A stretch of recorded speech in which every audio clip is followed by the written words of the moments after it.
We're honored to open EmpathyTech Philadelphia with remarks from state representatives Tarik Khan and Joe Hohenstein. That's probably the first part I did wrong. Hohenstein, probably. Sorry about that. Is that the correct, Joe? Good. Now we got that out of the way. Good. Representative Khan will be delivering his remarks to start off the event, and Representative Hohenstein will be giving his remarks during the cocktail mixer after the official program here. Both leaders are passionate for equity and inclusion, making them ideal speakers to set the tone for our event. State Representative Khan brings both his experience as a registered nurse and his deep commitment to fighting for marginalized communities. Born and raised in Philadelphia, Representative Khan has been a registered nurse for nearly 2 decades, and his leadership during the COVID-19 pandemic earned him national recognition. His tireless advocacy for healthcare access, particularly for individuals with disabilities, exemplifies the empathy-driven approach that EmpathyTech represents. So, with no further ado, please welcome State Representative Tarik Khan on stage. Thanks, Geir. All right, thank you. Thank you. Can you hear me? Yep. Everybody hear me? Okay. Good morning. Good morning. So, I'm really honored to be here, and this is really wonderful that we're hosting this conference using empathy-driven technology. And I can tell you, as a legislator, empathy is important to me because I'm a nurse. And I trained at University of Pennsylvania. My advisor, Dr. Naylor, is here somewhere. There she is. So please give it up to my mentor and advisor, Dr. Naylor, who's a nurse. Once a nurse, always a nurse. I want to share a story from last night. One of the perks of being a state representative is that you get moments like last night I was hanging out with Sulu from Star Trek, George Takei. That's right, live long and prosper.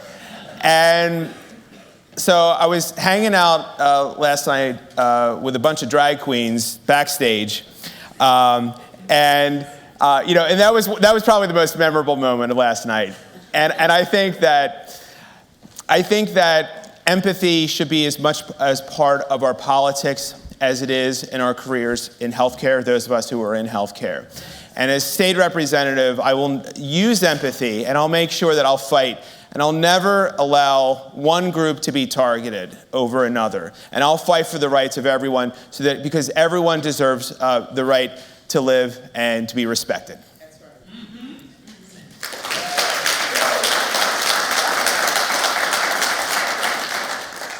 And one of my most proud moments as a legislator was passing a nonprofit securities grant program.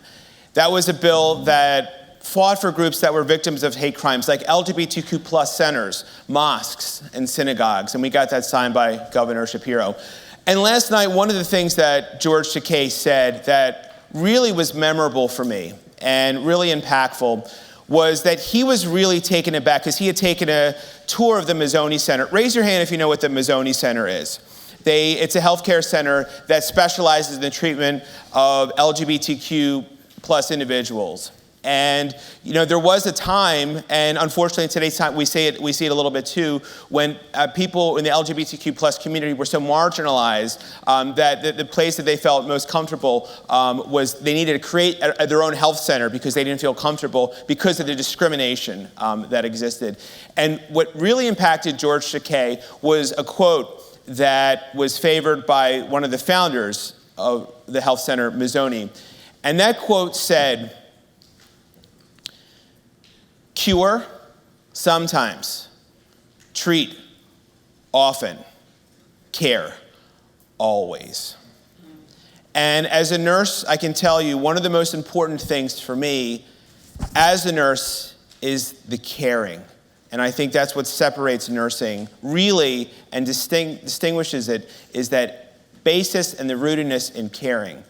It's something also that I took as a lesson as a researcher here, because I was a researcher at the New Cortland Center in Transitions in Health at the University of Pennsylvania.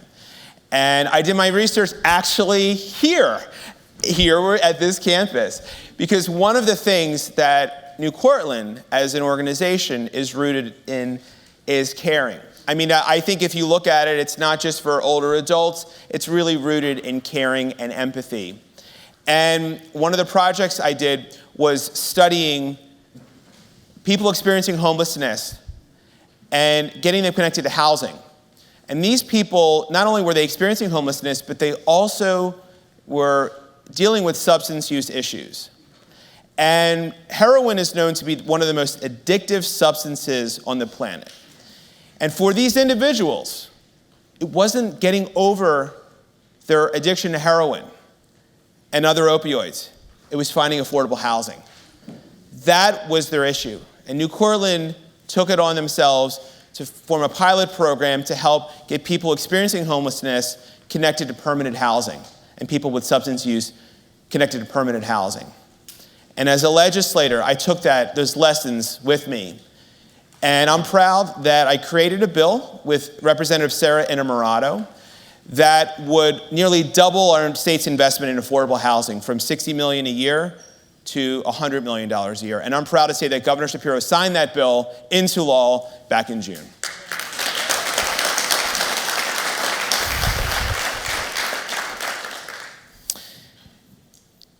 And my work at University of Pennsylvania wasn't only about helping people experiencing homelessness. It was looking at caregivers too. Caregivers working with older adults with cognitive impairment. My central theme was self-confidence and the self-confidence of caregivers and people who were experiencing trauma, and making sure that we're connecting those individuals with the resources they need to feel so that they're able to be successful. And one of the things that we learn is that caregivers, oftentimes we think, oh, there are so many supports. There's this program, we have that program, there's this program here, we should be fine. But we know that's not the truth. We know that caregivers feel very disengaged and they feel very overwhelmed when they get those diagnoses. And very often, unless they're connected to a great health system like University of Pennsylvania, plug, they can often feel like they're in this alone. And as a legislator, I worked with Representative Maureen Madden to form, under the Department of Aging, a permanent task force that would devise a permanent division under the Department of Aging that dealt with Alzheimer's and other dementias, and also caregivers, and connecting them to services that's permanent. We got nearly $2 million for that program, and Governor Shapiro signed that bill into law last month.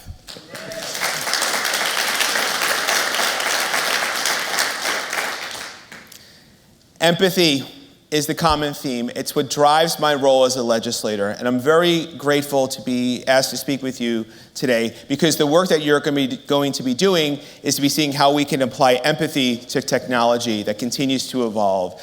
It's very exciting. I'm very proud to be asked to speak here. I'm very proud to see where this conference goes. I'm sure in following years we won't be able to fit everyone into this auditorium, and I'm honored to be here as we start it. Thank you very much. Good luck. Love you all. Take care. Thank you.